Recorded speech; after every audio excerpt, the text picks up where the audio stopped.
Pemirsa, bagaimana kabar Anda hari ini? Semoga Anda selalu sehat dan senang sekali. Kami bisa hadir menjumpai Anda pada program Banyuwangi Dalam Berita.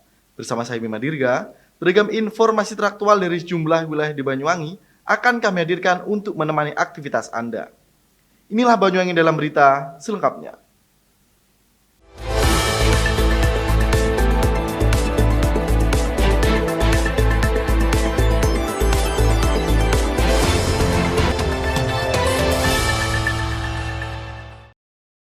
Mengawali berita hari ini pemirsa, seorang pendekar muda dari salah satu perguruan silat di Banyuwangi tewas dengan luka lebam di bagian dada saat menggelar latihan pada Rabu malam.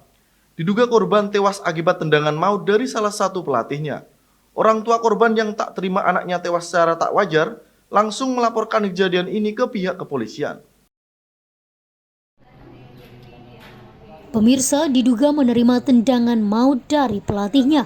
Seorang pendekar muda dari salah satu perguruan silat di Kecamatan Siliragung, Banyuwangi, tewas saat menjalani latihan silat pada Rabu malam. Korban bernama Muhammad Adi Arkanda, 18 tahun, warga Desa Kandangan, Kecamatan Pesanggaran, Banyuwangi ini tewas dengan luka lebam di bagian dada. Korban yang mengalami sesak nafas ini sempat diberikan pertolongan oleh rekannya. Namun, takdir berkata lain. Korban akhirnya menghembuskan nafas terakhirnya saat masih dalam perjalanan menuju puskesmas terdekat. Orang tua korban yang tidak terima anaknya tewas secara tidak wajar langsung melapor kepada pihak kepolisian untuk meminta keadilan. Agus Miswanto, ayah korban, mengaku kecewa lantaran tidak diberikan penjelasan terkait penyebab pasti tewasnya korban.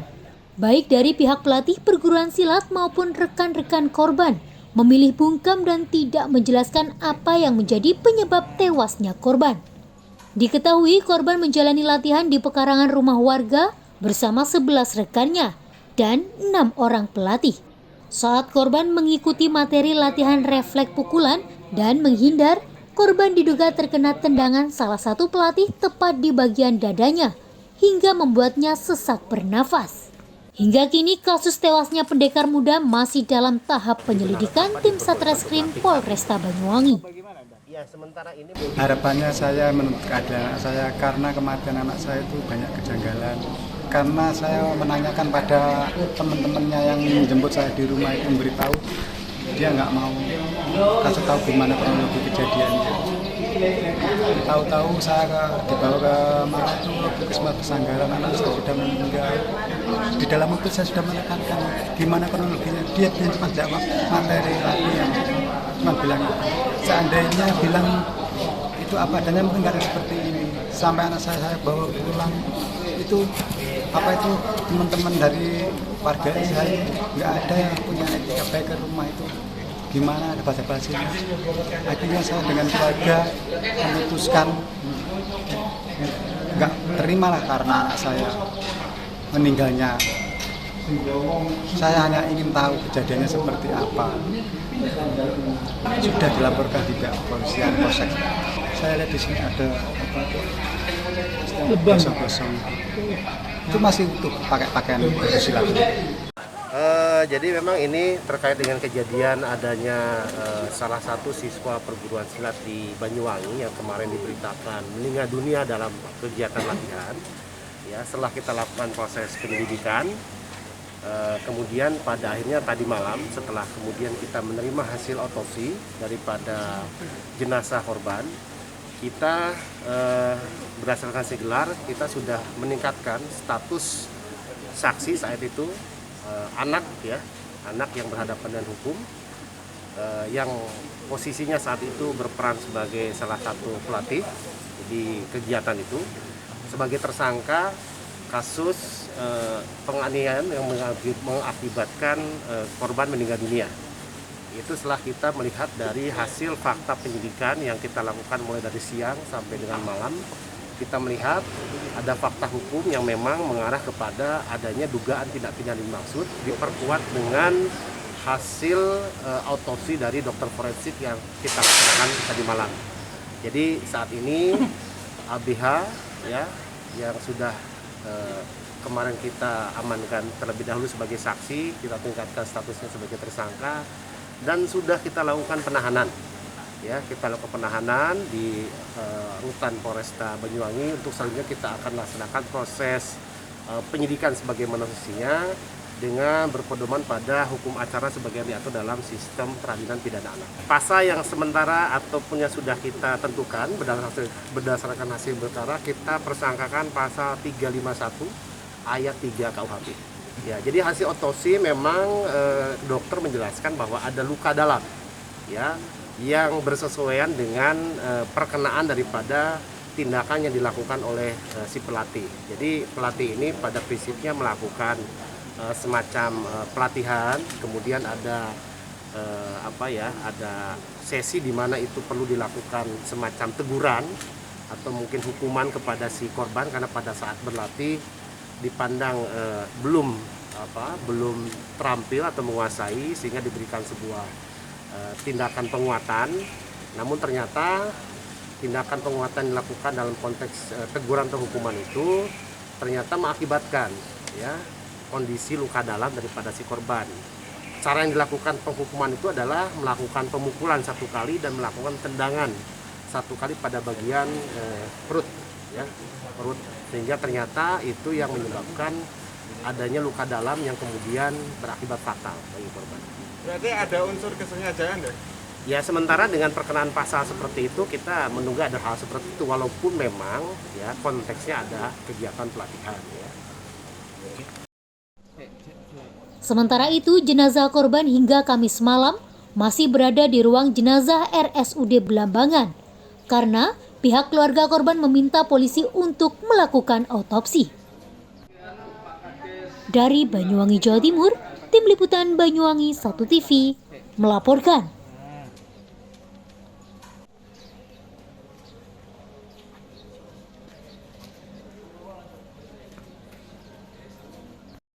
Pemirsa, usai pelonggaran kebijakan PPKM oleh pemerintah, membuat perayaan Hari Raya Galungan yang jatuh pada awal Juni ini terasa berbeda dari tahun sebelumnya.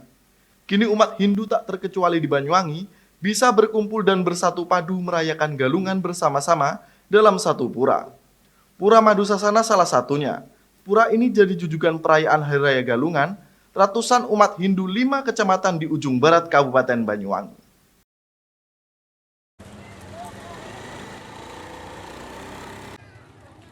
Pemirsa, potret ibadah perayaan Galungan terasa berbeda dengan tahun sebelumnya. Pelonggaran kebijakan membuat umat Hindu kini bisa merayakan Hari Raya Galungan bersama-sama. Salah satunya yang ada di Pura Madusasana ini. Pura yang terletak di Kecamatan Kalibaru sudah disibukkan dengan prosesi ibadah perayaan Hari Suci Galungan.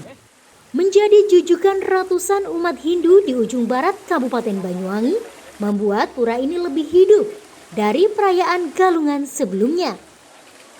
Tidak hanya satu, umat Hindu dari 5 kecamatan tumpah ruah menjadi satu mengikuti prosesi ibadah Galungan. Meski berlangsung ramai, pihak pengelola tetap mewajibkan penggunaan masker kepada seluruh jamaah yang datang. Hari Raya Galungan ini merupakan hari peringatan kemenangan Dharma atas Adharma, atau kemenangan unsur kebaikan melawan unsur keburukan. Perayaan dari 5 kecamatan ini menjadi kebahagiaan tersendiri setelah kurang lebih 3 tahun tidak dapat melaksanakan Hari Raya Galungan secara bebas. Untuk rangkaian ibadah Galungan diawali dengan mendak tirta suci atau mengambil air yang telah disucikan. Dilanjutkan dengan persucian oleh pemangku pura. Setelah itu pembacaan Spoka Suci Weda. Dilanjut kembali dengan Dharma Wacana dan ditutup dengan sembahyang.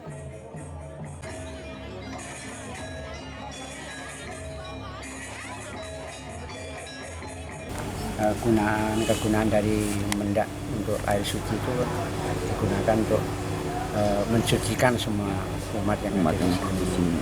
Ya sekitar 200-an lah. Itu dari sewilayah Raung. Tapi juga tidak bisa dipastikan karena tergantung dari mood umat itu ya, moodnya umat. Kecamatan Lemor, ya Kalibaru itu sendiri, Sempu, kemudian dari Songgon juga ada, terus Genteng ya, itu biasanya. Utamanya itu sewilayah lereng Raung ya. Mohon maaf ini kan kita sudah lama tidak mengadakan ya karena kasus COVID ya. Ini berarti pertama kali? Ini pertama kali ya. Setelah berapa tahun? Setelah 2 tahun ya. Oh, setelah 2 tahun kita absen. Ya kita mengadakan cuma skala kecil saja. Umat-umat sini saja untuk menjalankan upacara itu. Secara esensinya masih tetap, tapi cuma pelaksanaannya sederhana. Wah ya otomatis kami sangat gembira dengan terbukanya kembali ya. Ini merupakan hal yang menggembirakan bagi umat kita. Bahkan sudah lama umat-umat Hindu yang lainnya itu kapan kita galungan, kapan sudah gitu. Banyak Ya sudah banyak rindu lah istilahnya. Karena kesempatan untuk bersama itu kan juga sulit. Seperti inilah. Harus menunggu momen-momen yang pas. Nah, momen galungan itu biasanya digunakan untuk itu. Kita bersama-sama. Usai rangkaian kegiatan galungan ini, 10 hari ke depan juga akan diperingati Hari Raya Kuningan yang akan dilaksanakan pada hari Sabtu tanggal 18 Juni atau minggu depan.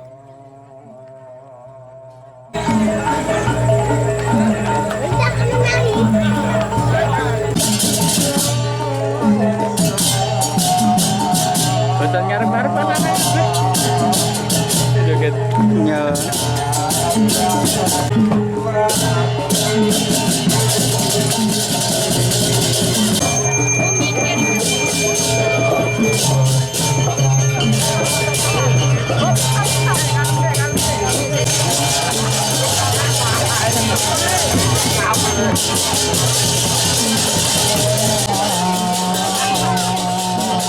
Dari Banyuwangi, Jawa Timur, Tim Liputan Banyuwangi 1 TV melaporkan.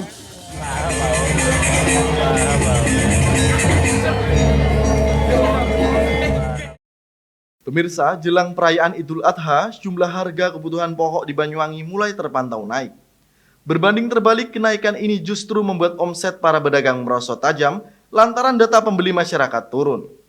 Lusunya pembeli membuat pedagang kelimpungan mengatur sirkulasi barang dagangannya.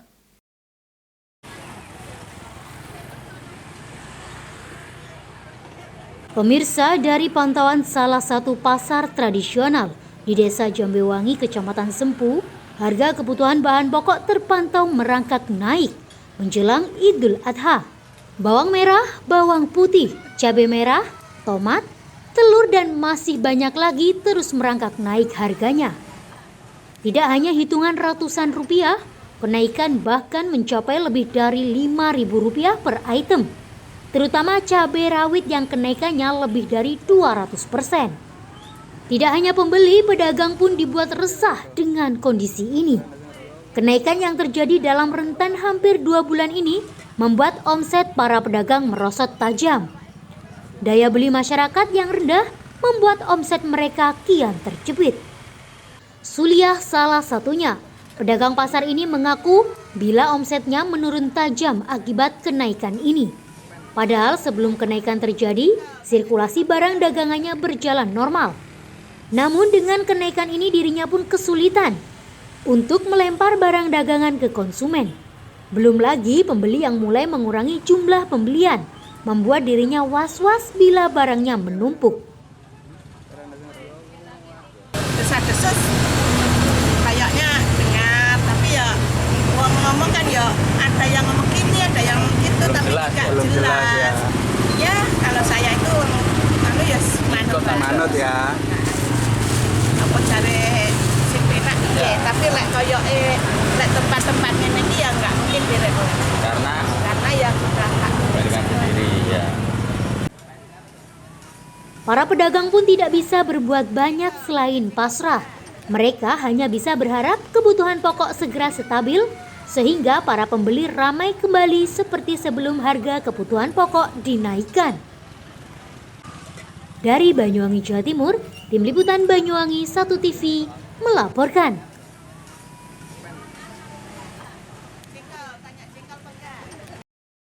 Baik pemirsa, berita tadi sekaligus menutup perjumpaan kita pada kali ini. Dan jangan lupa untuk tetap patuhi protokol kesehatan, yakni 3M. Memakai masker, mencuci tangan, dan menjaga jarak. Saya Bima Dirga beserta kerabat kerja yang bertugas pamit undur diri. Tetap jaga kesehatan dan sampai jumpa.